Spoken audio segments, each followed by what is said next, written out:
Alright, what's good, HD gang? I'm back with another video. So guys, I know y'all like, where you been on this channel, man? Where you been? You been gone for 3 weeks. You had Christmas break, New Year's break, you ain't do a video? Yep, but I just didn't do no video. Wasn't motivated, but nah, somebody just told me something that just blew me. It was something very disrespectful. It just made me more motivated. And it's a new year, so it's gonna be a new, different type of thing. You feel me? But we gonna leave the person that said what they said to me and motivated me. Even though they a grown ass adult. So, if you're watching, I don't think you're watching, but if you come across this video, you know who the fuck you is. I'm a loser. I live off my grandma. We gonna you know who you is. You know who you is. I ain't even gonna say nothing. But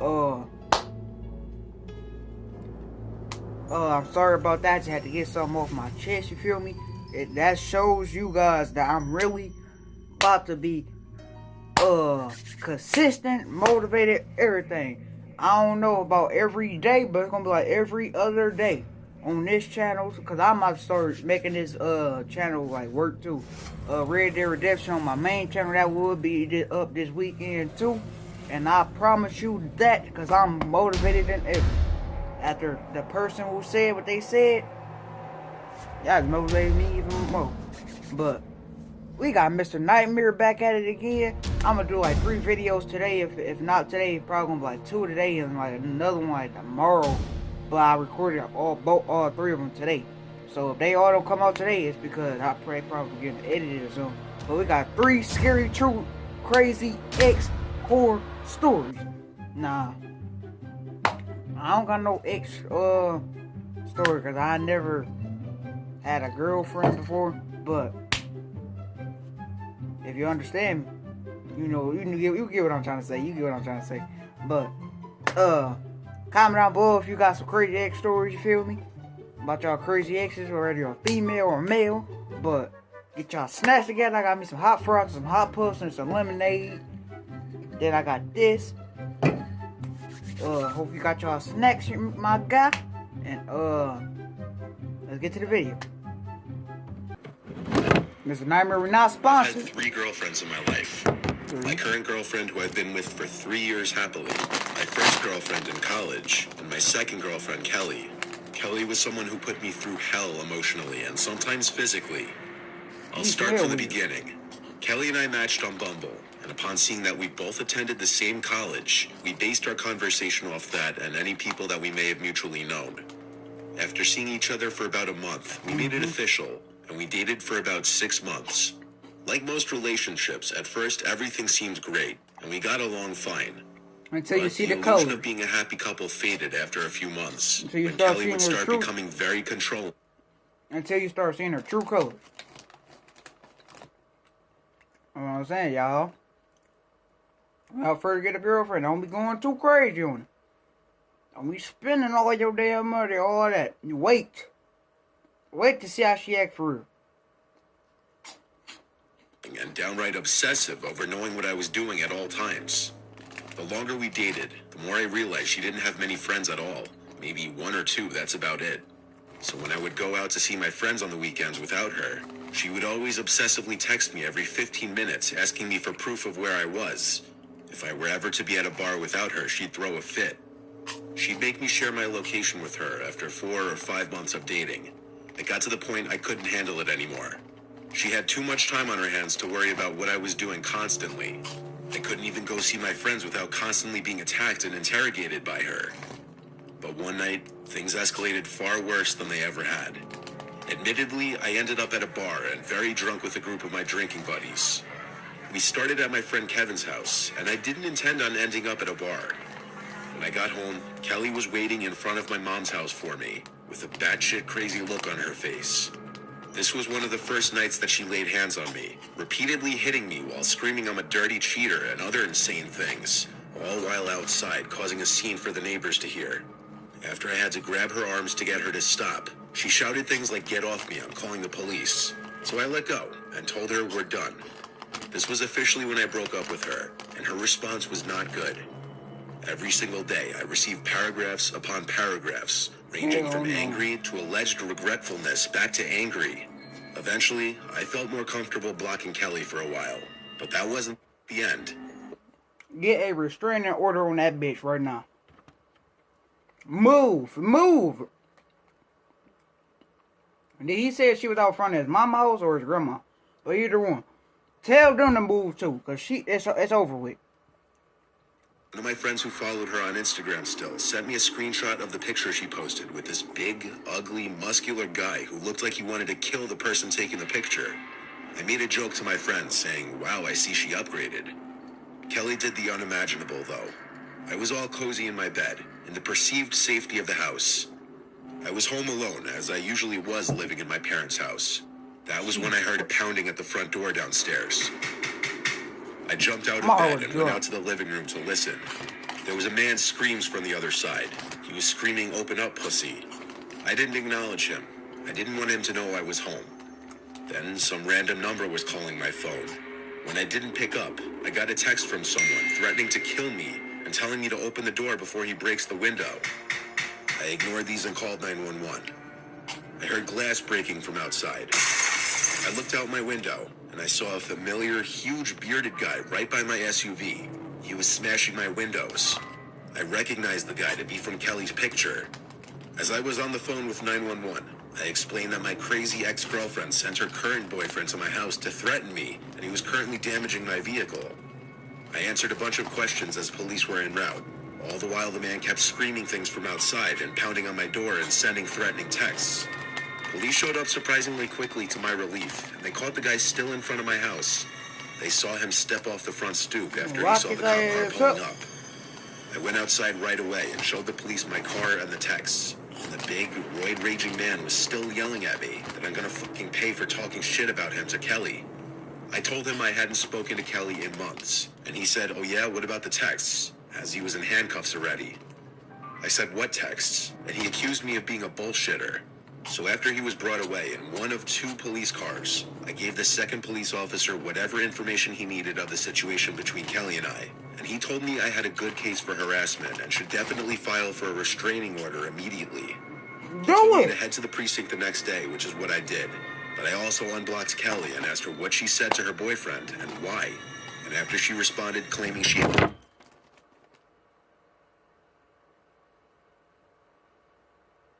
Yo ass took a damn L. Nigga acting like Flight. You was just taking a W at first, now you taking a damn L. What you mean you unblocked? Simp ass niggas, bro. I'm telling you, bro. I had no idea what I was talking about. I sent her a long text giving her a piece of my mind, basically telling her about my getting a restraining order and telling her to seek help. I never heard from her again, nor her crazy, void-raging, now ex-boyfriend. According to my friend, she deleted the picture with him literally the next day after that happened. I currently have a restraining order against both her and her ex-boyfriend, Javier Cruz. Be careful who you decide to date. There's a whole lot of crazy out there. Apparently your ass wasn't. I dated my ex Kian for 2 years. It was a toxic, abusive relationship. I endured a lot of physical suffering from it, but I was always too scared to leave it. I live with my single mom on a rougher side of town, the place where I spent my entire childhood. Being a girl walking home alone at night here can be sketchy, which was part of the reason why I stayed with Kian for so long. He is a big guy, and I felt a sense of protection with him when he wasn't making me feel like shit. A big reason I stayed with him, though, towards the end was because I was scared of how he'd take it if I broke up with him. My mother always hated him, though, and she knew he was no good for me. Unfortunately, it took me as long as it did to cut ties with him. I did it over text one day, though, because I knew if I did it in person, he'd hit me or go crazy. Hell no. He still didn't take it well. Seconds after I texted him, he tried calling me over and over. I wouldn't pick up because I was scared. So after the third or fourth attempted call, he started typing for a few minutes. And the text I got from him was a long paragraph cursing me out, a lot of it in all caps. I texted him back that we could talk about it on the phone tomorrow when he's cooled off. He, of course, sent another paragraph, and I didn't read this one right away because I was about to cry, and I didn't want to deal with it at that moment. My mom was working her second job that night and wouldn't be home till around 2 in the morning. I had class the next day, so I went to bed early around 10, but falling asleep was difficult with my mind racing. Eventually, though, I did fall asleep. I woke up in the middle of the night to a sound from the outside of my room. I looked at the clock, and it was around 1 a.m. It wasn't uncommon for me to wake up to my mom getting home late at night after work. I was just surprised because she was home rather early this night. I sat up and saw something sitting on the edge of my bed. I realized it was my cat Nala. I got out of bed and went out into the hall and called my mom's name. All the lights were out. I knew for certain I heard something from out in the living room. I turned on the living room lights, but no one was here. I went to the front door to make sure it was locked, and it was. I checked through the window to the driveway, and my mom's car wasn't here. So I figured maybe I was just hearing things. Hell I no. went back to my room and shut the door, then crawled back into bed. Nala was still in the same spot on my bed. She hadn't moved. I tried to go back to sleep, and I suddenly heard another sound. I ran out to the living room again, and my mom wasn't here still. I suddenly realized Kian knew where we kept the spare key in the backyard, but if he had just let himself in. I went back to my room and called I'm my about to mom end on this my fucking cell phone video. and I'm about to told end her. this damn. What the fuck is that on my camera?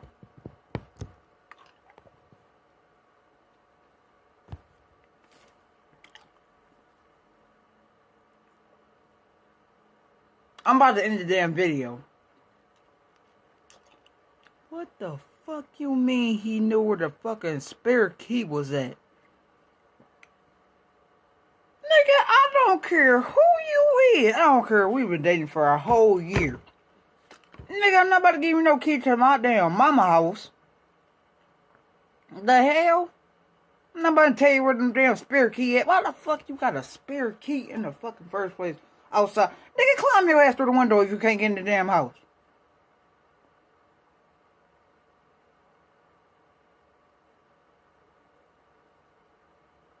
Damn.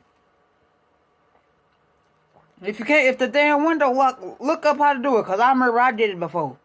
You gotta push up twice, hold it down, to hurry up, pull it back up. That's all you gotta do. Or if you jump sideways, you probably have to look that up. I don't know. Do not use that to break at somebody else. Do not blame me for that shit. Matter of fact, don't use, no. Do not do that to break at somebody else. Don't even, ignore what I said. I had already texted her earlier about my breakup, so she already knew and was proud of me. Better not. She said she'd be home in a little bit, and that I could just be hearing house noises. I laid back down in my bed. Nala was still in the same position. I turned on the lamp and went to go This pick her like up. footage? I gasped when I saw her eyes lifelessly open, and she wasn't breathing. I picked her up and confirmed it. My cat was dead. I wanted to cry, but I covered my mouth. I suddenly knew that Kian was in the house, and that he did this to punish me. I locked my bedroom door and called 911 and whispered into the phone that my crazy ex-boyfriend broke into my house and killed my cat. I was told to wait in the Fucking closet in my bedroom until I heard the police arrive. I stayed on the phone with 911 in the closet, waiting.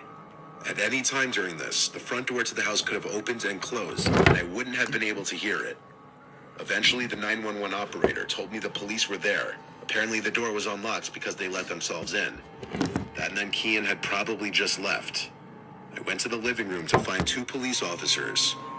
I was bawling my eyes out over Nala now. The first thing they asked was, "Where is he?" And I said, "I think he left." I showed them my cat and the text from Kian. My mom came home shortly after I called her, and she cried over Nala too. The police were not very helpful at all, saying without any actual evidence they that not someone gonna be broke into able- the house, they couldn't just go and arrest someone. Nala had no stab marks or anything, so as messed up as it sounds, we couldn't even prove that she was likely murdered by Kian as revenge to me. The next day, my mom had the locks to the house changed. The spare key in the backyard was still there, but Kian easily could have put it back. I blocked Kian's number and all social media outlets. All the evidence pointed to him having done it. My mother and I went through the process of getting an order of protection against him, and the judge issued us a temporary one before our court date.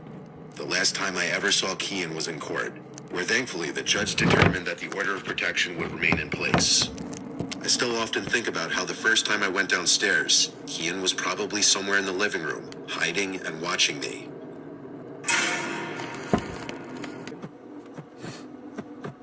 I don't know, bro. When I was in junior year of high school, I had my first relationship. His name was Mike. He was a senior at a different high school the next town over.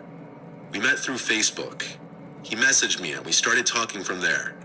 We started hanging out and going to each other's games. I'd go to his football games, he'd come to my softball games.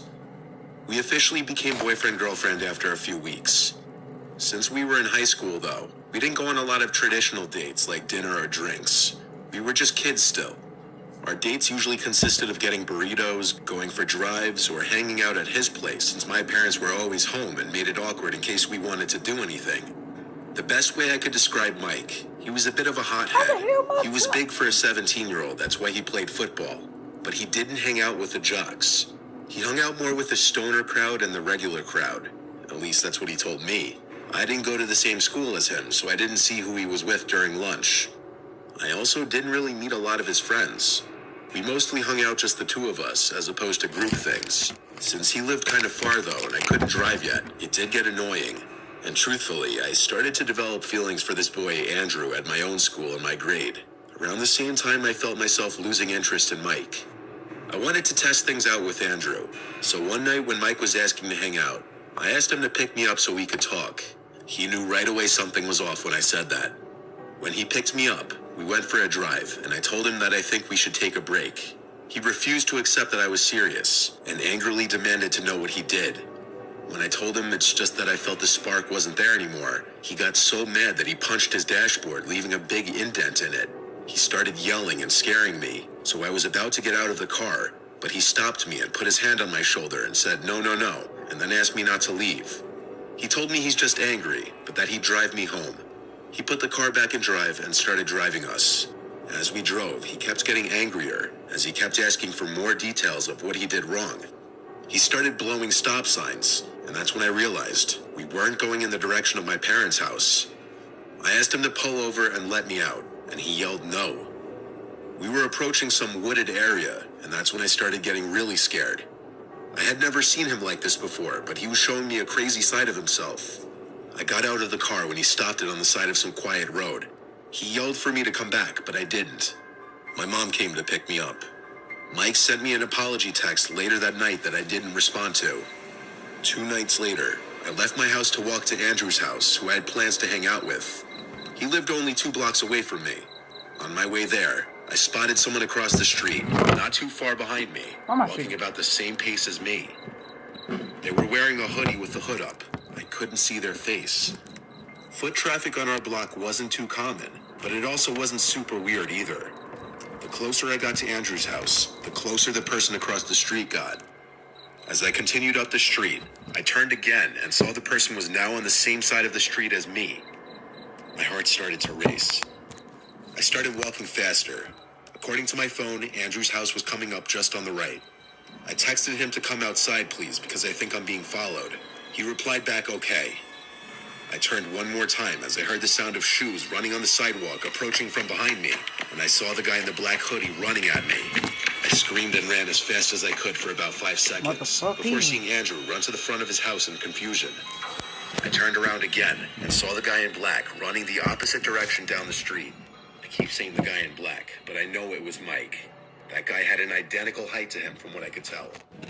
A few instances happened after that, like getting calls with no caller ID and seeing Mike's car parked outside my parents' house in the middle of the night. My parents were aware of what was going on, and one day, my dad drove us over to Mike's house and knocked on the front door while I was in the car and had a long, loud talk with Mike's parents. I lowered the windows to listen, and most notably what my dad yelled was that he doesn't care how old Mike is, that it's still harassment, and if he keeps trying to contact me in any way, that we'd get police involved. It worked. Mike stopped trying to contact me after that. For those wondering, Andrew and I ended up dating for around a year. My relationship with Mike was an early lesson in my life to watch out for red flags.